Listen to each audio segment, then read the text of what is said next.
Broadcasting live from the Wellness Wonderland, you're listening to the Wellness Wonderland Radio. I'm Katie, and each week I chat with the most inspirational people on the planet on how to stay inspired in all areas of life. As you listen, feel free to tweet at me at Katie Dalebout or use the hashtag Wellness Wonderland. I'd love to hear your aha moments. So grab your headphones and listen on the go, or cuddle up with a notebook as we dive in deep with authentic conversations right here in Wonderland. Welcome back, everyone. Today is an extremely special day on the Wellness Wonderland Radio because our guest is not only New York Times bestselling author and inspirational speaker, Kundalini guru Gabrielle Bernstein, but as you know, I mention her almost every day. I am in love with her. I connect with her more than anything. She profoundly changed the course of my life. I adore this woman so much, and I say this all of the time, but she's never let me down. She's one of those people who is exactly who she is on stage and on TV and on her social media platforms. She's the most authentic person I've ever met and really can show me what's possible in the world. I am just like full of butterflies and so excited to talk with you, Gabby. So thank you so much for doing this and stopping by. Oh my God, I love you. It's so good to be here. And I appreciate your enthusiasm and all that you do to support me. And I'm so grateful that I'm here. So thank you, baby. Thank you. I feel like I'm hugging you right now. I mean, I'll sit in my little meditation space and think about you and your work and literally cry. Like I could go on. But anyways, this is what I have to tell you this story. So I woke up this morning and I was like, knew I was going to talk to you today. So I was like excited and nervous and just knew there was a lot I wanted to ask you and a lot, of questions that people sent me, and I was just psyched, right? So I heard this ego voice of like, you only have so much time and pick the best questions and make sure it helps people, but you always also want to ask, what you want to know and all these things, right? And then I listened to some force within me, my ing, as we know, told me to watch your TED Talk, which is hilarious. And I don't know if you remember, I'm sure you remember this, but I've seen your TED Talk like upwards of 20 times, but at the beginning of the talk, you talk about how in your mind, before you were giving your TED Talk, you kept hearing 18 minutes. We only have 18 minutes. Mm-hmm. And I was having that exact conversation in my mind. So you, through coaching yourself, coached me through that about time when I watched your TED Talk. So I'm always led to the exact perfect Gabby, whether it's vintage Gabby, I like to call ing and old stuff, or the newest video vlog, whatever it is. It's the perfect message I need to hear. So that was no different. Today, the concept in my mind was really about time. I have all these things I want to do in the world, and today being one of them that, I just go back and my ego's super strong with there's not enough time, right? And I know you have a great video vlog on this, and I've heard you talk about it a little bit before, but I know that the prayer, I'm here to be truly helpful, can really help time expand. But I'd love for you to talk about that concept a little bit and time expanding when you're living your purpose. Yeah, good question. Well, I think that when we're eager to do anything in life, we can get a little hung up about wanting to get it done in a time frame that may not be our, the higher plan for us. And so I think that when we really start to see things speed up and we start to experience the synchronicity of life and we start to experience a genuine amount of support is when we stop caring so much about time, when we stop putting so much emphasis on when is this going to happen or how is this going to happen. And so I think that there's definitely an experience of time expanding when you let go of expectations and allow. And I'm actually in that place right now where I'm practicing what I preach, just because I'm a month. Well, this will be out by the time my book comes out. But while we're recording this, we're about a month away from the launch. And so, which right now, while you're listening to this, the book has launched. So hopefully everything that we say on this call will have manifested when this comes out. It will. But so I'm in this space of, oh my God, there's so much to do. How am I going to make it all happen in a month? How am I going to get there? And then the only place for me to turn is inward. The only place for me to go is to really listen and to, like you said, ask for time to expand. And I believe that what I heard yesterday was, spend more time in sadhana in my spiritual practice and less time doing in order to get all that I need to get done. So that seems so counter. That doesn't seem productive. It seems so difficult for our ego to understand that if we would be in our spiritual practice longer, well, then how are we going to allow things to grow? How are we going to get things to happen? And truthfully, I feel that is not a comfortable place for most people to dwell in. They want to really just be in the practice of doing. But the more we use our energy to really raise our vibration, come to a more peaceful state, the more we meditate, the more we pray, the more surrendered and serene we are. And in effect, the more we can get done, the more energy we have, the more focused we are, and the more magnetic we become. So that was the message I received. So I think that to sort of give you a roundabout answer to that question, how do we make time expand? Well, spend more time in our sadhana, spend more dedicated, committed time in that spiritual practice, and we will begin to support the time throughout our day to become much more powerful and much more impactful. Yeah. And then, time becomes kind of irrelevant eventually. Yeah, exactly. And I think you have a great vlog on this I can pick out and put the link down below here too. But, the title of it, I think, was Slowing Down to Speed Up. Mm-hmm. And it seems counterintuitive, but it's the only way to do it. And it's something I've definitely learned from you. Yeah, definitely. I mean, it's not something that's easy for us to grasp when we think about that. We think that, the more I push, the more I do, the more we as A Course in Miracles would say, we give pain purpose, and we think that the more burnt out we are, the more successful we are. I'm happy to say that I've unlearned that fear-based belief, and I've chosen to believe something different, and that takes discipline.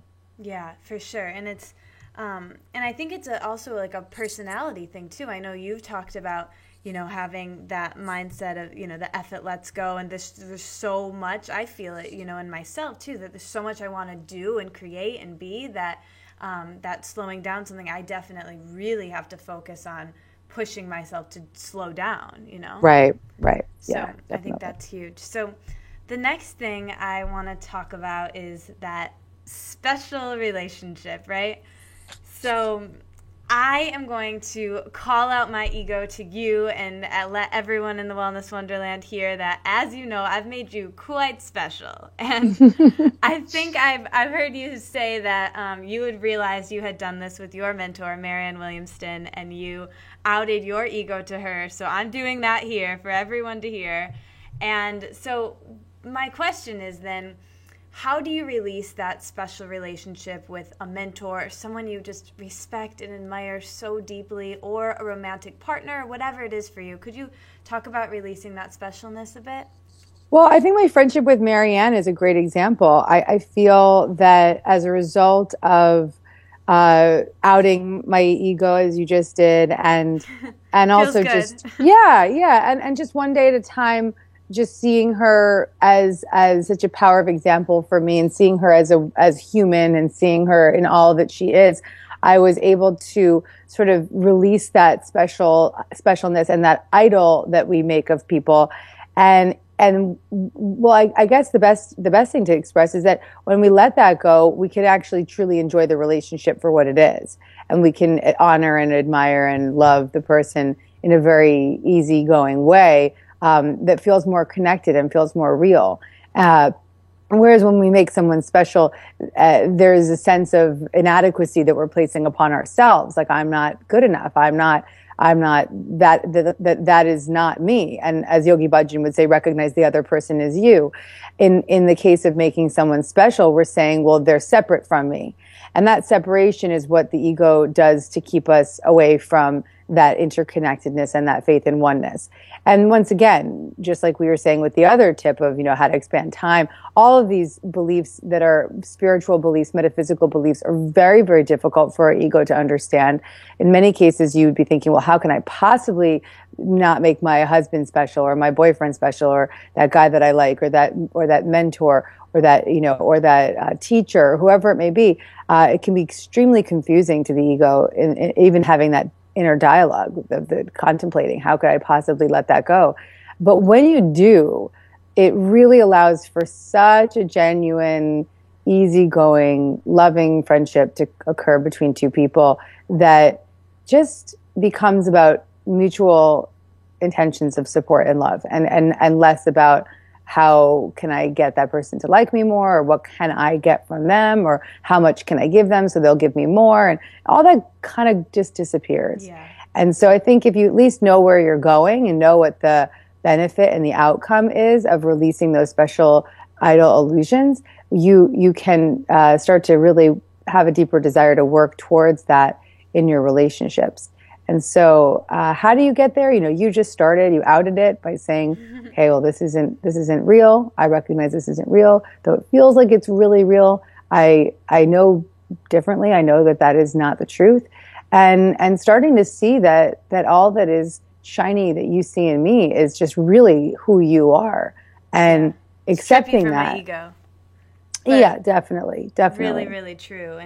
And super cool to see that, what I admire in you. I think I heard you say this once, and God, I listen to so much Gabby, I don't know where, but what I heard you say was that, when you see something you admire in someone else, that means it's in you somewhere. And, that was really a big shift for me, and I think is really helpful for people. Yeah, and I think it's also important to know that when you see negative things in other people and you want to talk poorly about them and you want to put them down, it's usually the stuff that you don't like about other people is a disowned part of your own shadow, right? So that's a part of you that you don't want to look at. So, because, it's easy to look at, sometimes you have people you care about and you're like, oh yeah, they just got that stuff, right? But then there's folks and you're like, you get hooked into it. I really don't like that part of that. That seems really creepy. And you want to talk about it and you get mad about it. And if it's making you mad and it's making you uncomfortable, then it's important to look at yourself and to say, okay, well, what am I not owning within me? And why am I being so triggered by that? That's actually a lesson in Miracles Now, which is what we don't like about others is a disowned part of our own shadow. And so it's a great way of pivoting and looking inward and seeing what we need to heal. Oh, and so good. Yeah, because you can exactly. That's right, and you can create specialness in the opposite direction where you're making yourself more special. Yeah. Well, I'm not like that. Well, look a little closer at yourself. Yeah, I mean that was something too. That conversation of specialness. It was something. I wanted to get into this too, but we can just get into it right now. For me, I know you know this.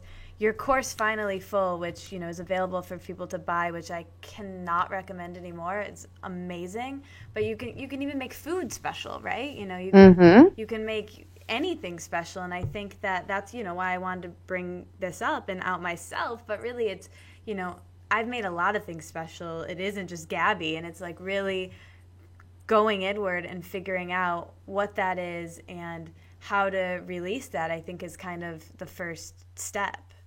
Yeah. Which is a huge thing that you taught me. So I love that.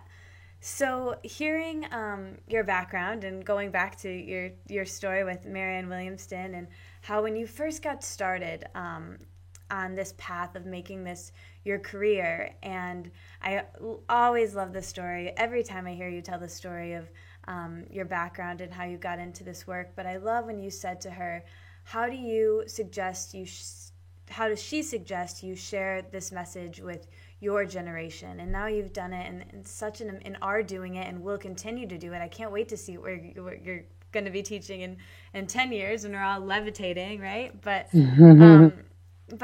you're doing such amazing things. And I remember when I first spoke to you, I nervously called into your radio show and asked the same thing, but I know I'm not alone. And there's so many people, especially who are listening right now to the Wellness Wonderland, who want to carry this message to our generation and the next generation. what is some advice that you have? And I know you have a course coming up that is going to cover this as well. Maybe you could talk about that a little bit too.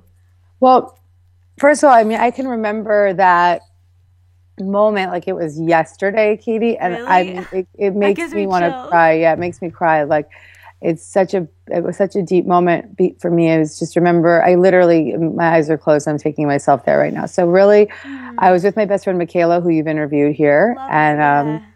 and we drove out to New Jersey from New York City, and we went to see Marianne at a interfaith church, and there were all these like banners up on the walls of the church, you know, only love is real. And I thought that, you know, at the time I thought Marianne like went on the road with these like, you know, really cool banners. Yeah. It just turns Her out that like set. the church did it for her.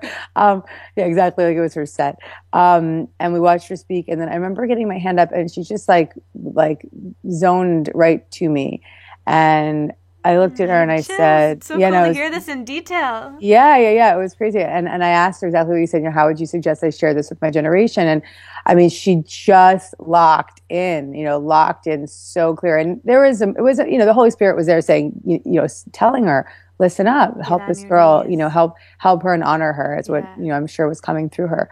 And she just said exactly what you said, you know, do the workbook, read the text, do the teacher's manual, get on your knees and ask God what he plans for you to do and how you can share this with your generation. And I think about that time, and I mean, it was so groovy. It was so right on, and it was so it was so clear and so so kind and generous of her to just demonstrate that kind of respect to me. And she's continued to, and she's a great friend, and she's a great teacher, and she is now off and doing incredible things in the world. And so it's wild to have those experiences where you look back. But what my hope is for all of you listeners, particularly because you've got such a young, groovy crowd of young women in their 20s potentially listening to this, and men as well, that there's a real call for us right now, and there's a real need for light workers, and there's a real need for miracle workers, and there's a real need for like-minded people, and there's a call for greater service in the world. And so if anyone's listening to this show right now, they've signed a spiritual invitation. They've signed an invitation that they're willing to do more in the world and serve more in the world and heal themselves so they can heal others. And, you know, a lot of times, you know, in my book, Miracles Now, it's, you know, 108 life-changing tools to reduce stress, find more flow, and find your true purpose. That's what it says. And so you could sort of say, well, what is my purpose? How am I going to find my purpose? And really what I believe about all of the work that I do is helping people release all of the blocks, all of the fear that's in the way of accepting what their purpose is for the reason that they are here today. And so as that call becomes louder for more miracle workers and more leaders, it's our duty to accept our purpose, which is all the same. We all have the same purpose. Our purpose is to learn and heal, learn and teach, and unlearn all the fear that we believed that was true, and then tell the story of how we got there. Because this place that we live in here, this world that we live in, is just a great learning device. It's a great classroom. And if we're going to be in this classroom, it's our job to learn with love and learn and have a good time while we learn. And as we learn more love and unlearn the fears, we feel prompted and called to share that work in some way. And so whether you're a school teacher, whether you're a banker, it doesn't really matter what your vocation is, your life purpose is to share the story of how you daily on a moment-to-moment basis transform your fears to love. And through forgiveness, you tell that story. Through prayer, you tell that story. Through your intentions, you tell that story. And so if you are hearing that call, then it is time to rise up. If you have not heard that call, there may be a moment right now where you may be thinking, well, yeah, I do believe there's more for me than just, you know, waking up each day and focusing on what I can get, right? And that's a real shift in life when we really accept that purpose, that my purpose is to unlearn the fears that I was trained to believe in and remember the love that I really am and tell the story and teach other people to accept that. If we start to really accept that, then life becomes much more magical, because we're not waking up every day thinking, well, my purpose is to make more money, or my purpose is to be more famous, or my purpose is to, find that perfect partner. My purpose is to look this way. My purpose is to keep healing, and my purpose is to keep sharing how I heal. And that is a groovy way to live. Oh my gosh, I can't stop smiling. So good. I mean, what's coming up for me is that that I think it's a line from A Course in Miracles that you say, that I know it's in May Cause Miracles too, I'm here to be truly helpful. And that has just really been groovy for me, because it kind of takes the pressure off. It's like, that's all I've got to do, right? Like, I know I've heard you say this before when you're like first getting started, and you were like, oh, why am I not Marianne Williamson right now? And I feel that, like, I just want to help people. And I really just, like, I always ask people on this show, we'll get to this, but what if you could have a superpower, what would it be? And I was thinking about that if someone asked me that, and mine is like, I just want to implant Gabrielle Bernstein books into people's minds. Like, that would be my superpower, to like go into people's minds and like implant these principles of unlearning and show people that there is a better way. You can live in your wellness wonderland, and all you have to do is be authentic and be real. And that's what you've taught me, Gabby. Honestly, like, when I first like got to meet you and talk with you, I was so strung up on, excitement and just in this way of like this amazing, cool person doing these amazing, cool things. But what I really learned, and something you really shared with me, is just be real. Like, you're just a person. You're a really groovy person I love, but you're just a person. And if I can just be my authentic self, talking to my Ing, talking to your Ing, and like that with anybody, whether it's Gabby, who I love, or the person on the street who I don't even know, I think that's really the biggest lesson I hope people take away from this. Yeah. And I mean, I think that's a daily practice, right? Of just creating that interconnectedness between all people that you meet. It's not easy. I was in my pottery class tonight, and I really was excited about going to pottery, and it's a ceramics class, and I've just become addicted to the wheel, to spinning the wheel. So cool. And I, sit my ass down at the wheel, and it's like no one else does the wheel. So they're all in the room, like hand building. And, it's a class of 6 people, but I was like so thrilled to be by myself. And I was like, great, I'm going to just do 2 hours of being in the wheel, and I was going to totally be into it. And then in walks this girl who's, a little negative Nancy in my class. And she's like, wah, wah. And she sits down next to me, and she's like, there's 5 or 6 wheels. She just chooses the wheel like right in my face. And like, she's like, you really need to have, your bucket under your wheel, 'cause it's going to spray on me. I was like, I actually don't like using the bucket. Maybe you could sit across the room, like she just was like up in my face. And I just sat there. I was like, Holy Spirit, what would you have me learn from this? And so I just surrendered, and what was there? It was an opportunity to be of service. This woman sat down next to me, started telling me about how she's this Hasidic Jew. She, is very young, and she moved here, and feels terrible that she's not married yet. And, here I am, and I'm like, oh, okay, let's talk about this. How can I help you? Is there a message or can I just hold space to hear you? Right. And so my pottery wasn't that great. And did I have like the most meditative class? Not necessarily. And was I alone, grooving out with my clay? No, but I had a nice opportunity to be of service. And so, we have a plan that's ours, and then we're given a greater plan. And sometimes when we're given that greater plan, it's not exactly what we wanted. It's just right. Which is really cool, because it's like you had a choice there, right? You could have either, been like upset and not helped her because you're upset that she's in your space, you're not able to have your meditative time, or you took the call, as you did, to help her. And even though that wasn't really what you were, wanting to do anyways, but you did that. And then afterwards, you felt good from helping her, because that's the only choice we really have. You can either feel not good for not helping, but then you can feel like you did something by helping, and that's where it goes back to we're here to be truly helpful. We're meant to do that. And hopefully. So here's the quote. I'll give you the quote. So it's beautiful. It says, I am only here to be truly helpful. I'm here to represent him who sent me. I do not have to worry about what to say or what to do because he who sent me will direct me. I am content to be wherever he wishes, knowing he goes there with me. I will be healed as I let him heal me. And, or actually, no, it's I will be healed as I let him teach me to heal. And so that, wow, man, right? Yeah.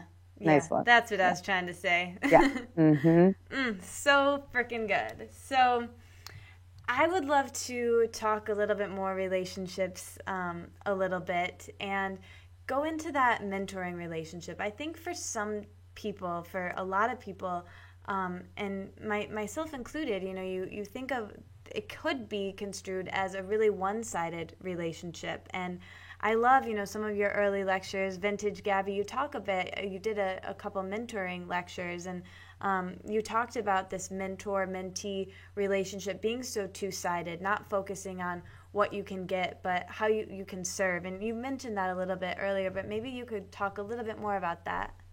Yeah, so I think, that we have a responsibility as we begin to heal ourselves and as we start to grow and learn that we have a responsibility to carry the message. We have a responsibility to help other people accept their call to do the same. And if we don't do that and we think, I'm the only one that's supposed to tell this story, then we've got it all wrong, right? And so whatever that story is that you feel called to tell, make sure that you are guiding others to tell it too, that you're teaching people to carry that message. And holding the space and holding the energy for other people to create and step in. And a great thing that changed my life purpose and mission and path, and also the way that I live in my career and the way that I live in life, was when I became a yoga teacher. And this was about 1.5 years ago, and I went through Kundalini yoga and meditation teacher training, and I learned Yogi Bhajan's beautiful commitment to students, which is I'm not here to become a disciple. I'm here to create teachers. I'm not here to create disciples. I'm here to create teachers. And that changed me. That changed me deeply. So that our work is to let ourselves be healed so that we can heal others, right? That we are here to not necessarily and heal, and so that they can be guided to tell the story too.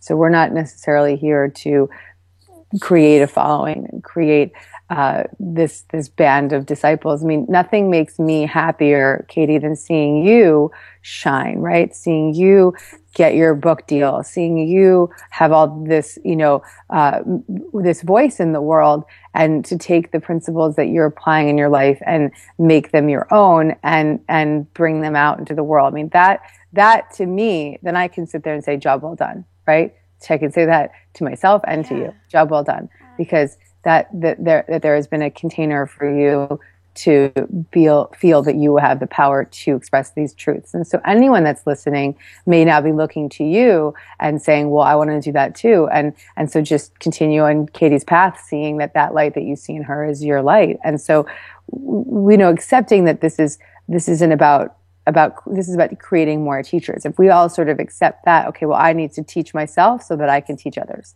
If we accept that truth, then that will save the world. And I don't even mean to laugh about that. That's a real serious point. I just love you so much. But the quote that's coming into my mind now is, you used to say this a lot in some of your early lectures: we are here to midwife the dreams of others, right? Yeah, I don't know that that's my quote. That might have been, I want to say that's like Julia Cameron or somebody else might have said that, just to clarify. But it's a good one. Yeah. Yeah, but it kind of reminds me of that. And it's just so good. And like, I think for me, the biggest lesson that is really helpful in my life, that you taught me, is, just that lesson of patience. Those who are certain of the outcome can afford to wait and wait without anxiety. Right. And I think in a mentoring relationship, that's a really important thing to remember, that just like any other relationship or romantic relationship or friendship, you just have to be patient and get to know that person as a person and what they like. And, just like if you were dating someone, right? There's no need to rush it, and it's awkward if you do. And just if that doesn't feel good to anybody. So I think just understanding that it's just like what Yogi Bhajan said, such a rad dude. Just recognize the other person as you and feel them just as a person, and really have that patience, I think is kind of like the most crucial thing there. Yeah, definitely. So, okay, so speaking of romantic relationships, so you recently got married to Zach, and you guys have the most amazing relationship, and I just love, your marriage with him. And I heard in another podcast that you bless him every morning. You guys pray together and have some kind of traditions. I was wondering if you would share any of like your traditions that you have, or anything that you would want to share about just the beautiful relationship you have. Sure.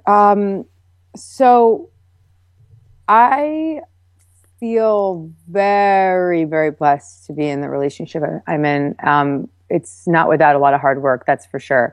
But I will say to anyone that's in relationship, or really everybody, that it's worth every moment that you put in. And even sometimes if you're not supposed to be in that relationship, it's worth, all that you were there to learn. And, when you may part, you part, and you know that you learned what you needed to learn too. So I think that's brilliant. But, in my marriage, I feel, just very, very blessed that I have chosen my greatest teacher to be my husband. And it's never a dull moment. And I posted something on Instagram. My husband's a lot like a cat. And I posted this picture on Instagram today that said, I want you to pet me, but I kind of want to bite you. And so that kind of describes my husband.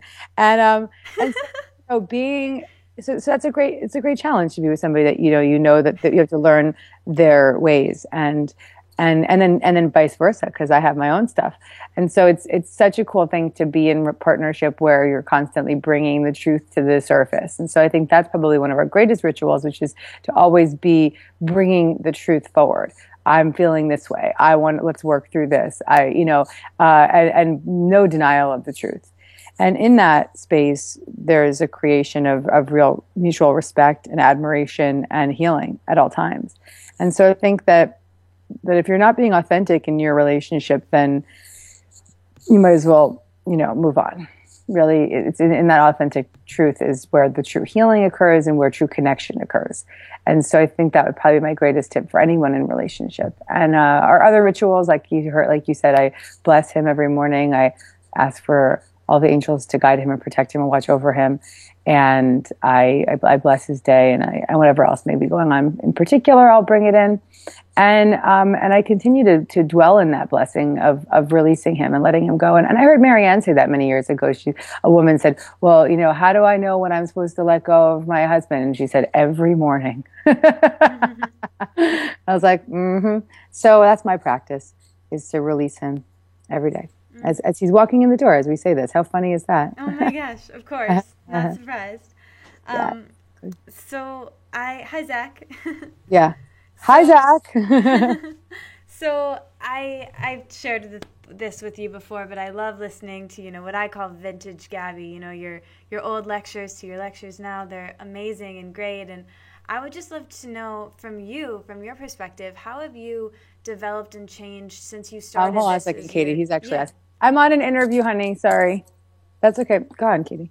Oh, yeah, no. Perfect interlude. I know. Perfect timing. I love it. Mm-hmm. So I just wanted to know how you have developed, how you would say that you've developed and changed in your career since starting off on this career path. How I've changed. Well, it's funny. My friend Doug Marshall, who, you think you're a super fan, he's a super fan. And he is so cute and so funny, but because to the point where he will literally quote me to my face, or he'll tweet like videos of himself quoting me. I need to connect with him because we could just speak in Gabby to each other. He speaks Gabby. He speaks like fluent Gabby. Me too. And it's really, really cute. Anyway, so he sent me a text message last night with this audio recording, which I'll send you because you'll laugh your ass off. Of I think it might have been like a lecture I did called like 2009. It's 2009. Oh, I know it so well. It might have been that. It might have been a manifestation. I don't remember. I was trying to decide which one it was. So you can imagine if it was 2009, we're talking about 5 years ago. Yeah. And so I was talking about being in a store, like it's a time when I didn't have a lot of money, and I was like going to a store to buy linens, and the woman was saying something about how, Yes, you I know, remember this one. you're not going to be able to afford that. And I said, oh no, well, it's good that I have good taste because I'm going to be very wealthy. Yes. And then I said to her, you know, you should tune into Oprah or something like this. Yes, I And remember. so it's really funny. But the point of the story, actually, we could talk about the story, is that it's kind of neat to hear yourself talk about things that did come into form, which is neat, Right. you know. But bigger than that was I was listening to it and I was like, wow, my speaking really sucks. I was like, I sound like shit. Like I was just into the sense of like, you know, I was saying and like, and I sounded like a valley girl. I haven't noticed And I that. didn't, I was like, you know, sort of being disrespectful of myself. But I was like, but you know what? It's so real. It's so who I Yeah. was then. And so I think, you know, if I were to say what has developed is that I've just become more and more me. And, you know, even if I've become more polished in the way that I speak or the way that I present, that's just more of who I am today, right? Maybe I'm just more of a woman today, more polished today. So by no means so I stopped myself from disrespecting 2009 Gabby, and I said, "Oh, 2009 Gabby, you know, you were perfect as you were." It was very cool, Yeah. and ironically, a lot of people like you and Doug like those lectures better than even now because they are so real. You know, they are so Valley Girl, lots of cursing. Yeah. But it's hard to hear yourself back. You're like, oh, Jesus, what was I talking? But there are some Yeah. funny moments. But so I think, you know, reflecting back, I can say, you know, even if I'm not grounded in some of the same beliefs I was in, then I still believe that they were real to me then. So they had meaning then. And it's nice to be able to take a moment and look back and say, cool, that's neat. Yeah. You did good. Keep going. That's how I feel. I mean, that's why I love them so much. You know, maybe it is part of it might be because you were just, you know, getting started then, and I'm just getting started now, and I connect with you so much. But also, it, you know, when I watched you on, I'll never forget that morning. You know, waking up, I was with my mom and watching you on Oprah, and I was just bawling my eyes out because I had felt for so long. You know, I'd heard you talk about this in those lectures, you know, as like, I'm going to be sitting on Oprah. I mean, it was such conviction. And then watching that come into form, right now I have chills thinking about it, you know, and I can sit on my meditation pillow now and just think about you and the work that you do and just be moved to tears by it because it really just affects me and like gets to the core of me because you're so authentic in it. And to show like, this woman, for everyone listening, I mean, they all know, but she talks her talk and lives her life. And what we were talking about, just to kind of pull this all together, is like what we were talking about before about, you know, when you feel that call to be a light worker, it's great, you know, because you need to share and wake people up, and that's all very true. But also, like, it's really empowering for yourself to think, I need serious vitality to be able to do this work, to be able to, you know, like fully teach. I'm going to have it kind of this push, kick in the pants to do the work yourself too, you know? Yeah. And I think that, you know, that's really, a great benefit from helping people by helping yourself too. So, yeah. I mean, if you're not in your own practice, then you're going to really doubt what you say. Yes. Right? Yes. And if there's any doubt, then people can smell that a mile away. And you have to clear that doubt in order to truly teach the way you're here to teach. That was exactly what I needed to hear. Because just the fears, they just, you know, they come in no matter what. And they're always so present. And, well, I guess that's great. Leads me to my next question, really.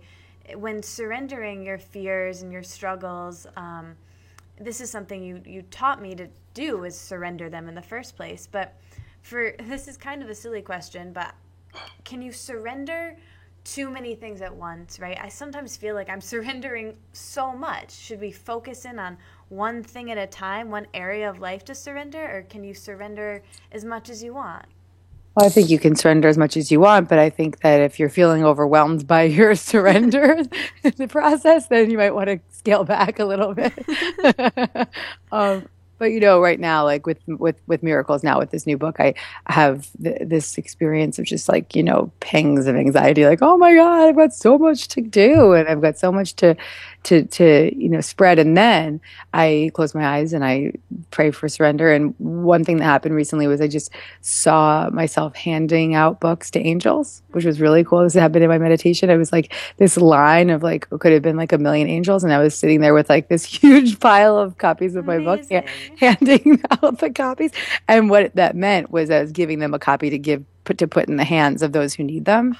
And so that those types of images will come to you. And I mean, there's no greater feeling of surrender than to literally be handing it over, right? Yeah. And so that was that message for me that, messages come in symbols and symbols that will resonate with you. And so whether it's a visual symbol or an audible symbol or an intuitive symbol, it'll come to you in a way that you're going to be able to hear it. And so for me, that was a really great symbol of, okay, this is how you surrender. This is give it away, give it away, give it away, give it away. And one book at a time, trust that one book at a time, these books will be placed in the hands of the people who need them most, and that we, the phalange of entities and angels that were standing in the line waiting to get the book, are helping me. And you are not alone. And this is the message that I was receiving. And I continue to have to just hold that image in my mind of just handing out the books to this line of angels that will just hand them out on my behalf, and that we're working together. And when you live in that way, there's just a real sense of safety and security, and the tension and the pressure and the anxiety is lifted.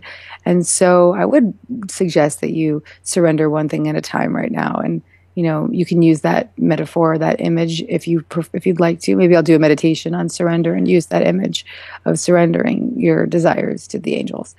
And man, oh man, does that get you in the right vibe? And does it, and I believe, to be very honest with you, I mean, my spiritual beliefs, and we can go there because we're in the wellness wonderland right now, but I believe that they are doing that. So this isn't just metaphor to me, this is truth to me. So, being in that truth for me, this is not for everybody, this is for me today. And if you like it, you can come on that ride with me. But, and if you don't, you can take whatever ride you want to take and pull what you like. But the ride I'm on is that there is a line of a million angels holding their hand out to receive the book, to hand it out. And that goes for all areas of my life. And if every being in this world chooses to call on that guidance and that support, then we can live a much more free-flowing, angelic experience as we have this worldly experience in this form. And so, could sound a little heady. When I first started out, it was just metaphor, and in time it became truth. So good. What a beautiful visualization. And gosh, I have to tell you, the angels, it's so perfect. I actually had a massage today, Gabby, and I woke up with this sense of like you being my guardian angel. I don't know why, but I woke up with that, and I've really felt like you're around with me, right? Like how you kind of said about Yogi Bhajan was with you, how John of God said that to you. I kind of feel that way about you, Mm-hmm. And that might be heady, but I feel like you're my guardian angel sometimes. And so I had this massage, and she's so amazing. She has me choose an angel card before every time. Gabriel, you got Gabriel. Yeah, sure did. And it said, a guardian angel, and it was like, you are supported, because I had all this fear come up yesterday, and it was like you were there with me, and it just, of course you had that visualization with the angels, because I feel like I'm one of them, getting this book to the people who need to read it, and I feel like I need to get Gabby's work to people, I kind of feel like that's why I'm here. So anyways, yeah, it's so beautiful, and I'm so excited about this book. I'm so excited about, obviously, all of the work that you do, but I guess this is a perfect time to talk about Miracles Now a little bit. I know we've talked about it a lot, but it's all short exercises, right? And there's Kundalini in this book, and could you just talk a little bit about your excitement for it? Well, it's kind of funny and you'll know this when you write your book, and for anyone that's put creative work out into the world. When you love it, you can just speak about it in such a neat way, right? And when you feel good about what you're sharing, and when you know people need it, and so what I'm going to say, will feel good to you, I hope. But I feel like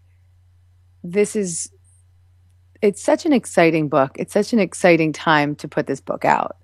And it's a good book. It's a really good book. And so I think when we're in that place of feeling like it's timely, people need it, and I'm proud of it and I love it, then the intention within that will be reached. Will reach each being that reads it. And so the reason I feel it's so timely is because I think that there's this mass awaken. I know that there's this mass awakening of folks that are may not be people that spend hours in a yoga class, though those are the readers too. But they may be folks that don't have that time in their day. Maybe they get to yoga once a week, or maybe they meditate when they're really, really screwed, or they're praying when they're in that foxhole situation. But they really need some tools in their back pocket to navigate through the chaos of these times. And so they're looking to their light. They're looking for that. They're searching for that. They're very intimidated or overwhelmed by the heavy lifting that may go along with creating change, but they want it now. And so that was why I wrote this book, Miracles Now, that it gives people very, very, very serious, amazing spiritual tools that can be boiled down into such a short exercise that can be done in an instant and give you a radical shift in an instant. In under a minute, you could have a shift with many of these tools. And in that shift, that's the miracle. So we all need miracles. We need many more miracles in our life. We have so much to navigate through, so much chaos to traverse. We have so much negativity to bust through, and we need miracles now, and not miracles in a year from now, or miracles, in 10 years from now, once I've been through, all this therapy. And I need the therapy and the miracles now, right? Yeah. When the pressure is on you, start. Yeah. Yes. Miracles. I can be in the therapy and getting great therapy. I believe in therapy. I love therapy, but doing great work to just shift now. Bust through those blocks. That's right. That's right. So good. All right, let's wrap with some quick fire questions. You ready for them? Yeah. Okay, so one of my favorite vlogs ever from you, a couple last year maybe, you shared with us your morning routine. Could you walk us through your morning routine currently? You totally love that one. Oh my God, you're so cute. Well, now I am in a routine where I wake up and I say my prayers before I open my eyes and surrender. I put my palms up while I'm lying in bed and I just say, take this day from me. Show me what you would have me do. And what miracles would you have me perform today? And then I go and I make, I usually take a bath when I wake up in the morning because that's very healing for me. And then I will make some oatmeal with cacao and coconut oil and chia seeds and hemp seeds, and some tea or some matcha. And I walk up to my desk, and at which point I will do any different meditation to start the day that I may be in at the time. And so I've been doing a lot of transcendental meditation lately because it's been really, really restorative for me. So I've been doing the 20 minutes of TM in the morning and the 20 minutes of TM in the afternoon. Though I'll be honest with you, I think I might start doing a specific Kriya, a specific Kundalini meditation right now, and start a 40-day practice. So it changes from time to time. What does transcendental mean? So transcendental meditation is otherwise known as TM, and it was, and I did the training last summer. You get a mantra. The teachers give you a mantra, and that's a mantra you can never share with anybody. And you do 20 minutes in the morning and 20 minutes in the afternoon of just reciting the mantra. And so cool. It's very, very powerful. And it's probably one of the most healing, restorative practices that I know of. And I would recommend it to anybody. And there's TM. If you just Google the David Lynch Foundation, you can find the TM information. Super cool. So on the other end of that coin, evening routines. What are kind of the last few things you do in the evening before winding down and going to sleep? I really like to read before I go to bed. I used to journal a lot before bed when I had a bed by myself, but now that I live with a man, I don't journal unless I'm by myself sometimes. So I will usually, like I said, take a bath at the end of the day too. No, I hope I'm not offending anybody with how much water I'm using. I usually try to fill it up halfway. And I'll take a bath. Yes, I'm small and the bathtub is tiny. So, and then I will read. Usually I'll read from a few pages of a spiritual book, pretty much all that I read is spiritual books. And so I'll read whatever it is that I'm opening at that time. And again, say some prayers. I will, if I'm feeling very overwhelmed, I might do a certain type of meditation.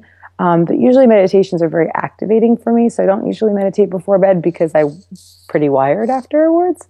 So, unless it's something I'm using to, like, unless it's a specific mantra that I'm using to calm down, you know? Yeah. But I fall asleep pretty easily. So that's the routine these days. Amazing. I love that. So you're one of the greatest speakers on the planet. I could listen to you talk all day. I pretty much do.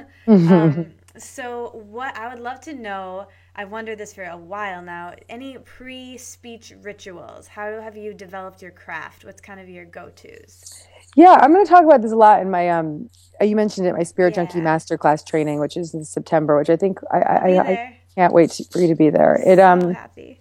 It's a big part of what I do is I write a really, really serious outline. Sometimes an outline could be literally writing out exactly what I want to say, like as if it's an essay, Sometimes it's just bullets, but it's a pretty in-depth outline. And then I pull from the outline and write, very, very clean bullets, almost a page, just 1 page or 2 pages of just really clean bullets of all the different things I want to say, just extracting from the bigger copy and pulling it. So it's very, very specific. And then at which point I kind of have the story in my psyche.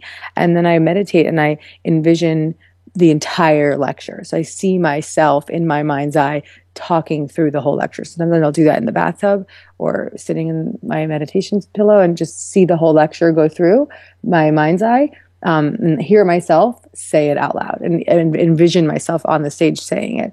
And then once I've done that once, maybe twice, I know it's locked in.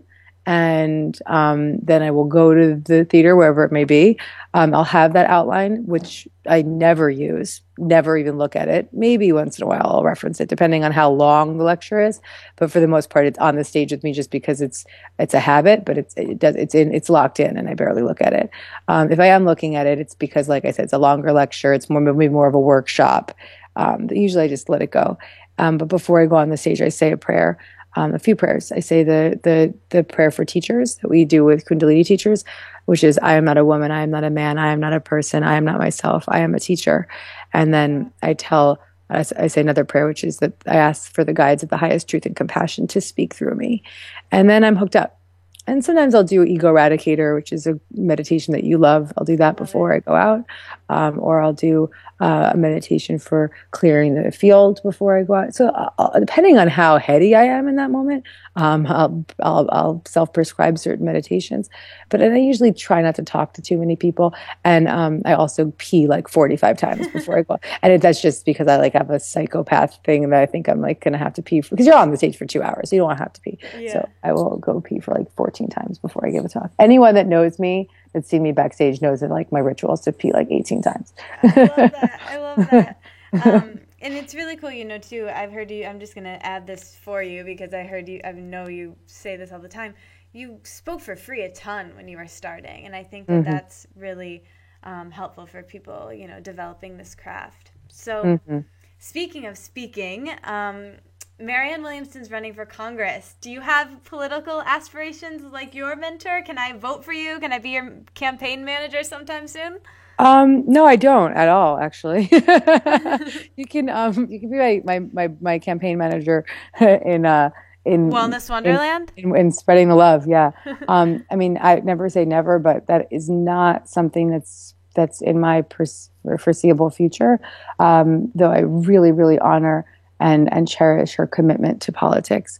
And will I be involved politically in life? We're going to have to be. We have to be because there's too much darkness in that area of life that we need to bring in our light. So we are all going to be called to go. All the wellness warriors and spirit junkies are going to be called to step in and speak up and be loud.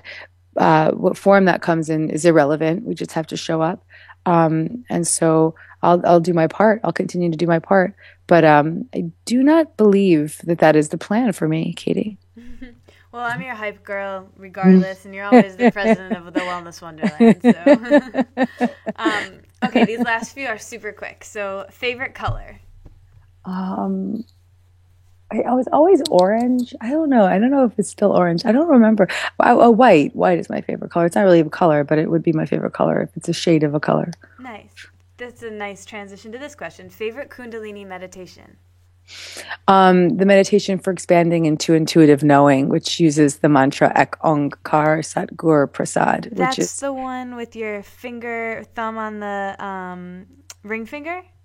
Nope. This one you just do a really strange breathing, but you chant a mantra, and the mantra is so powerful that whatever you're thinking when you are chanting that mantra will come into form.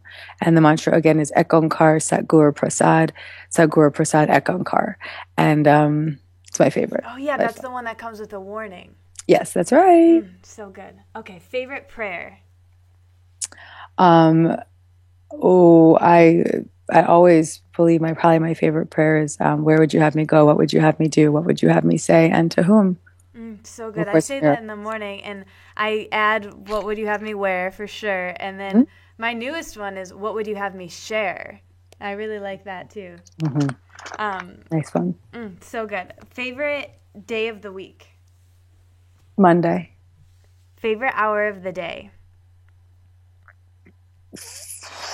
4 o'clock. Favorite place you've traveled to?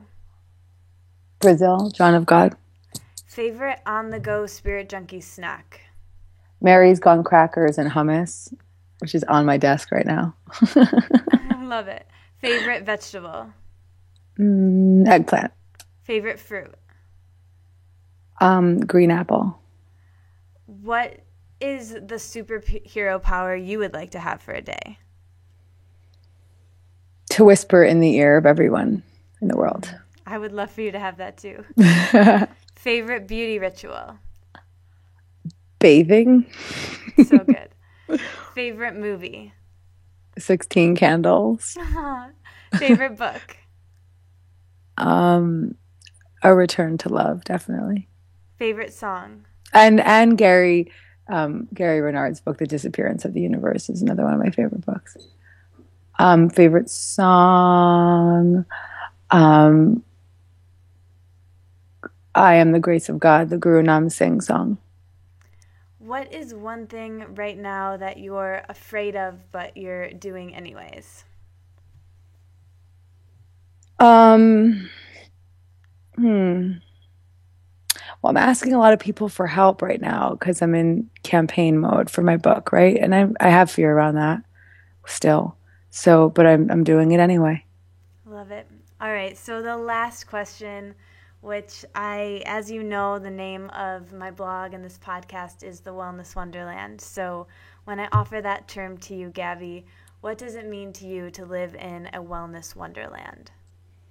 Well, I think that when we're in the wellness wonderland, we are thinking with the thoughts of heaven, and we are putting our health and our well-being first, and we're thinking with those higher thoughts on a moment-to-moment basis. So amazing. Beautiful definition, beautiful conversation. Thank you so much, Gabby, for talking with me, and everyone for listening. I obviously think the world of you, and I'm so grateful. I love you. I'm so proud of you. This was so fun and so cool, and I'm proud of you. Keep going, baby. Thank you. Thanks, everybody. Bye. Thanks for listening. You made it all the way to the end. I'll be back next week, but until then, let's stay inspired and keep this conversation going. So tweet at me at Katie Dalebout and our guest with your aha moments from this conversation. And like the Wellness Wonderland on Facebook, so we can all hang out there and discuss how inspired we are and how we'll apply it in our daily lives. And never miss another episode or post from me by signing up for email updates on thewellnesswonderland.com. See you back in Wonderland.